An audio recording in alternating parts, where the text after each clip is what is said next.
Sejak ribuan tahun yang lalu, orang-orang Yahudi telah berdiaspora dan mendiami daerah-daerah di Eropa, tersebar mulai dari Inggris sampai Rusia, dan mempertahankan hidup di tempat-tempat baru mereka. Penjajahan dan pengusiran yang berkali-kali mereka terima di masa lalu membuat bangsa Yahudi terusir keluar dari tanah perjanjian mereka, yakni tanah Kanaan di Yerusalem atau Israel saat ini. Awalnya mereka mengungsi ke negara-negara di Eropa, mereka juga berpenampilan layaknya pengungsi pada umumnya.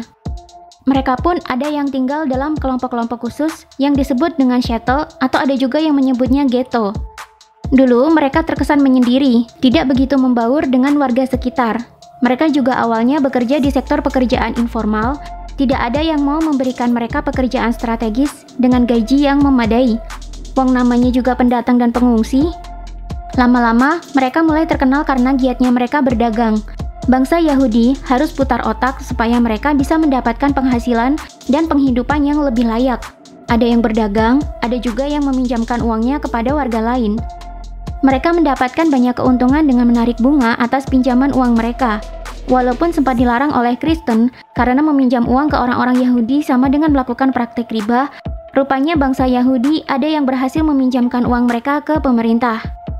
Sekelompok kecil orang-orang Yahudi ini kemudian menjelma menjadi bankir terkemuka. Ia memiliki otak yang cerdas untuk meminjamkan uang kepada pemerintah kerajaan-kerajaan di Eropa. Kecerdasan ini menurun pada kelima anak laki-lakinya, dan dengan kerja keras keluarganya, mereka berhasil mendirikan kartel perbankan di Eropa. Keluarga ini bernama keluarga Rothschild. Atas kecerdikan dan taktik politik mereka yang luar biasa, hampir setiap negara-negara di Eropa kemudian memiliki bank sentral yang bertugas menyuplai uang ke pemerintah. Pemerintah lalu menggunakan uang ini untuk membiayai belanja negara dan berperang dengan negara lain.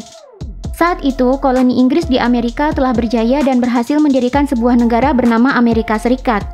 Lewat taktik politik, peperangan, dan depresi ekonomi yang keluarga dan rekan-rekan Rothschild rancang, akhirnya berdirilah beberapa bank sentral untuk Amerika Serikat.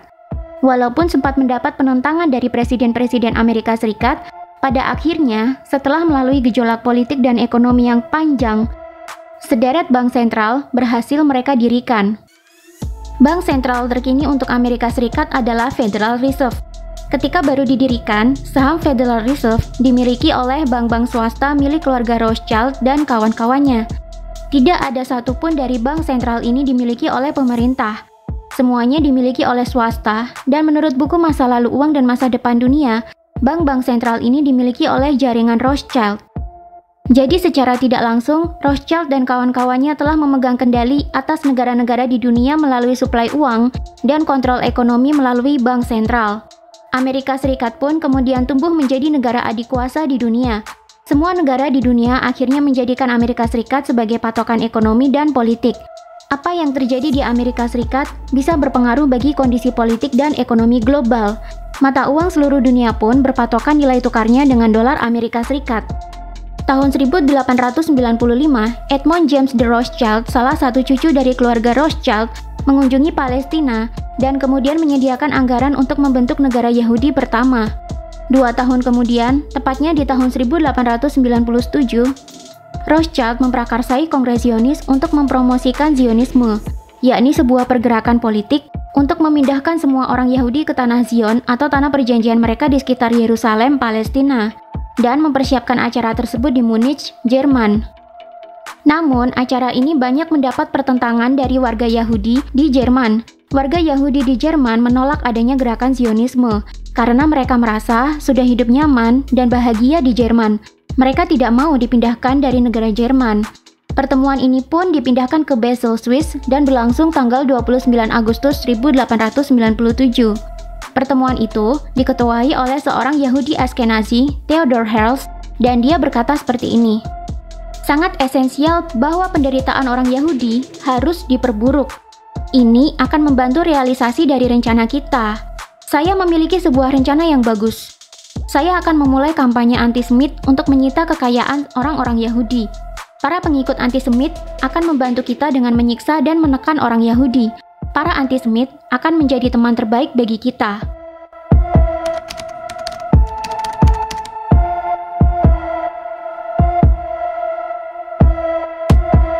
Theodor Herzl kemudian diangkat sebagai presiden dari organisasi Zionis yang menggunakan tanda heksagram dari Rothschild sebagai bendera Zionis. 51 tahun kemudian, tanda heksagram ini menjadi bendera dari Israel. Setahun sebelumnya, ternyata Theodor Herzl telah menerbitkan sebuah buku berjudul Der Judenstaat atau Negara Yahudi yang memaparkan visinya tentang negara masa depan untuk kaum Yahudi.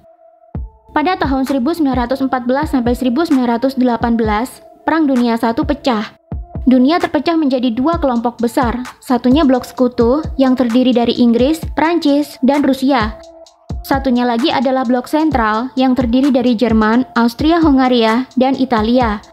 Saat itu, Amerika Serikat awalnya tidak melibatkan diri dalam Perang Dunia I. Tanggal 4 Juni 1916, seorang Yahudi Ashkenazi, Louis Dembitz Brandeis, diangkat sebagai Ketua Kejaksaan Amerika. Louis Dembitz Brandeis ternyata juga adalah seorang pemimpin dari komite eksekutif dari Zionis sejak 2 tahun yang lalu. Louis Dembitz Brandeis berjanji kepada Inggris bahwa Amerika akan melibatkan diri dalam perang, dengan catatan Inggris memberikan tanah mereka di Palestina kepada Zionis. Elit Zionis kemudian meminta keseriusan Inggris untuk menyerahkan tanah Palestina kepada Zionis jika Amerika berhasil membantu Inggris berperang. Saat itu, tanah Palestina berada dalam wilayah okupansi Inggris. Bukti keseriusan Inggris pun terwujud. Inggris membuat jaminan kepada Zionis melalui sekretaris luar negerinya, Arthur James Balfour. Deklarasi Balfour pun diterbitkan.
Isinya adalah Inggris akan memberikan tanah Palestina kepada Zionis untuk dijadikan negara Israel, sebuah negara khusus bagi bangsa Yahudi di seluruh dunia.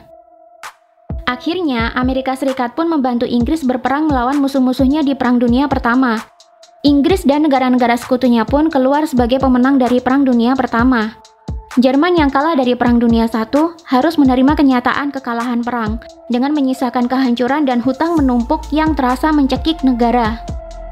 Setahun setelah Perang Dunia I usai, Konferensi Versailles diselenggarakan. Konferensi ini membahas berapa reparasi yang harus dibayar Jerman kepada pemenang Perang Dunia I. Sebuah delegasi yang berisi 117 Zionis yang dipimpin oleh Bernard Baruch mengungkit janji tanah Palestina kepada Inggris. Perlu diperhatikan, Bernard Baruch ini adalah politikus Amerika Serikat dan seorang investor besar di Wall Street. Saat itu, dia telah menjabat sebagai komisi penasihat di Council of Nation Defense di Amerika Serikat dan menjabat sebagai ketua dari War Industry Board atau Dewan Industri Perang di Amerika Serikat. Jadi, Bernard Baruch, selain anggota Zionis yang kaya raya, dia juga politikus berpengaruh di Amerika Serikat. Ketika Zionis menagih penyerahan janji tanah Palestina kepada Inggris, dari situlah Jerman menyadari bagaimana bisa Amerika Serikat membantu Inggris mengalahkan mereka. Jerman pun akhirnya menaruh kekecewaan yang sangat berat pada bangsa Yahudi. Jerman merasa ditusuk dari belakang. Jerman merasa mereka telah memperlakukan bangsa Yahudi dengan sangat baik di negara mereka. Mereka sediakan tempat untuk tinggal dan bekerja bagi bangsa Yahudi, sehingga mereka bisa hidup layak dan tenang. Mereka tampung pengungsi-pengungsi pembantaian pogrom dari Rusia dengan baik. Mereka juga usahakan kesetaraan hak untuk bangsa Yahudi dengan warga asli Jerman. Tapi, bangsa Yahudi malah memiliki gerakan Zionis yang merencanakan untuk membentuk negara Yahudi sendiri. Yang lebih parah, para elit di gerakan Zionis ini telah berkonspirasi dengan Amerika Serikat untuk membantu Inggris dan mengalahkan Jerman di Perang Dunia Pertama. Jerman tak memiliki apapun yang tersisa selain tagihan biaya reparasi yang harus dibayarkan ke pemenang Perang Dunia I, kerusakan dan kehancuran negara, kejatuhan ekonomi, dan hutang yang mencekik. Sejak itulah pandangan Jerman terhadap bangsa Yahudi berubah. Belasan tahun kemudian, tentara Nazi Jerman di bawah pimpinan Adolf Hitler melakukan pembantaian besar-besaran pada bangsa Yahudi. Holocaust pun terjadi.